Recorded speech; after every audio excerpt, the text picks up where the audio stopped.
Megint zoknit kaptál. Ismét illatgyertya vált a falat.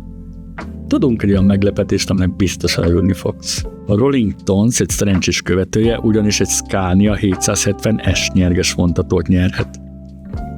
LED technikájú fényszórója a legsötétebb éjszakában is biztosan megvilágítják az utadat, és a karácsonyfa fénye is csak irigykedve nézik ezt a díszkivilágítást. Motorja a legnagyobb téli hidegben is szívet melegentően duruzsol, és természetes a tolatás biztonságáról csipogó gondoskodik. Beépített földrajzi kerítés funkció nem engedi 25 méternél messzebbre menni tőled. Ám ha a távirányítóval együtt te is szaladsz vele, akkor szinte végtelen a hatótávja.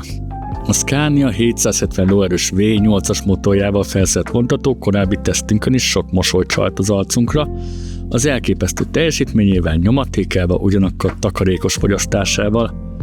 Korábbi tesztmodellünk is között csak egy különbséget vettünk észre, az, hogy 1/18 részre ment össze, pedig becszből nem mostuk ki, hiszen nullkilométeres még.